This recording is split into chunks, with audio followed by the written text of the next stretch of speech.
طبعا يا جدعان اخبطكم فيديو سريع كده عن ازاي تصغر الفيديوهات باستخدام برنامج الهاند بريك. الناس بتتساءل هو ازاي بيبقى الفيلم اتش دي وحجمه ساعة وحجمه ومدته ساعتين وتلاقي حجمه 700 ميجا، وانا لما بصور فيديو اتش دي بالموبايل 10 دقايق بلاقي حجمه جيجا واتنين جيجا والحاجات دي، لان الكاميرا بتصور بسيتنج. بيبقى الفيديو فيه معمول له انكودنج، بيبقى فيه داتا كتير قوي، لكن اللي انت لما بتبقى عايز تعرضه انت مجرد ان انت محتاج تعرض الفيديو بس كمنتج نهائي. فبرنامج الهاند بريك ده من خلاله نقدر نعمل الحوار ده.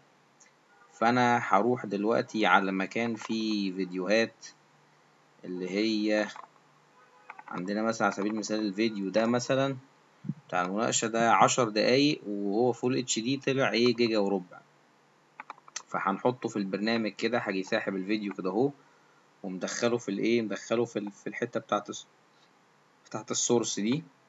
هيبتدي ان هو ايه يخش لي وبقى عندي الكلام ده. اول حاجه اعملها هختار الديستنيشن، انا عايز الديستنيشن بتاعت الفيديو اللي هيطلع ده هيروح فين. فانا هختار مثلا خليه على الديسكتوب حاليا وهنسميه سي مثلا اي حاجه. تمام، اول حاجه بنختار الاسم. تاني حاجه بقى الحاجات اللي بتقلل الحجم بتاع الفيديو، هي ان انت لو عايز تقلل ريزوليوشن، لو هو مثلا 1920 في 1080، لو انت عايز مثلا تخليه 1270 هتقلل الحجم كتير جدا. لو عايز تخليه 720 حتى هتقلل الحجم اكتر، هيبقى الحجم قليل بشكل يعني بشع.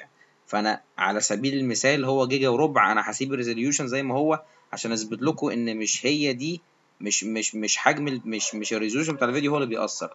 تاني حاجة اللي هي بتاعت الفيديو، هنا بتختار الفيديو كودج وممكن تغير في الفريم ريتس وممكن تغير في الحاجات دي. عشان تغير فيها محتاج تبقى يعني فاهم انكودنج وكده، فالموضوع ده احنا مش فاهم فيه قوي. فانت هتغير في حاجة اسمها الكواليتي. الكواليتي انت واقف عند ريفرنس فاليو 20، كل ما بتزودها كل ما الكواليتي بتبقى احسن، هتلاقي حجم الفيديو زاد. فانت كل قصدي ما بتقللها. طب كل ما بتزودها الكواليتي بتاعت الفيديو بتقل، ولكن حجمه بيقل بالتبعية بشكل كبير جدا. يعني انا لما بغير من 25 لحد 30 الفيديو بيطلع معايا شكله كويس يعني. فانا هقف عند 28 في الفيديو ده وهنشوف القيمة اللي هتطلع بكام. تاني حاجة هي الاوديو البيت ريت ممكن يبقى 160، ممكن تلاقيه اكبر، ممكن تلاقي حاجات متصوره متسجله ب 320. ده طبعا بيأثر في الحجم بشكل كبير. انت هتخليها 128 هي قيمة البيت ريت مناسبة، وفي نفس الوقت ما يبقاش الصوت فيه وش، بيبقى الصوت كويس. وبتأثر كمان في الحجم، بتأثر في الحجم بشكل كبير جدا. آخر حاجة هتعملها هي الويب اوبتمايزد. لما بدوس على ويب اوبتمايزد دي، هو انت بتقول له ان انا عايز الفيديو ده هيبقى جاهز ان هو يترفع على النت، فلو في داتا ملهاش لازمة بيشيلها برضو، بيقلل الحجم اكتر. بعد ما بتعمل كده بتقول له ستارت، بيبتدي ان هو يشتغل.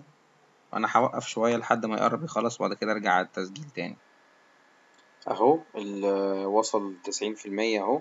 بعد ما يخلص هبص اشوف الفيديو بقى حجمه قد ايه. خلينا فاكرين الفيديو كان حجمه جيجا وربع، ما غيرتش في الريزوليوشن نهائيا، انا قللت في الكواليتي بس. والكواليتي دي انت عشان تشوف الفرق ما بين الكواليتي دي والكواليتي بتاعت الفيديو الاصلي لازم تفتح الاتنين جنب بعض عشان تاخد بالك.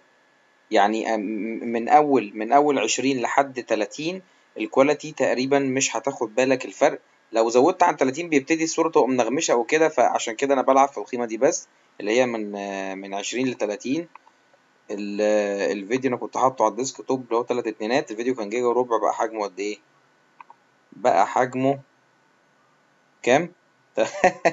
بقى حجمه 43 ميجا. دي نمرة يعني. تعال نفتح كده الفيديو نبص.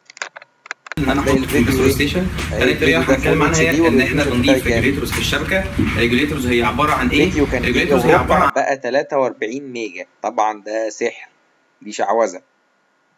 هاف فن بقى اهو بالفيديو. لو انت انا مش عايز اقول لكم ان انا ايه الريزوليوشن هنا، لو خليته مثلا 1270 هتلاقوا الحجم قل اكتر. ف كده يعني ايه تقدر تصغر الفيديوهات زي ما انت عايز ايه وترفع على الفيسبوك وتقرفنا بقى بالفيديوهات اللي انت هتصورها. يلا باي.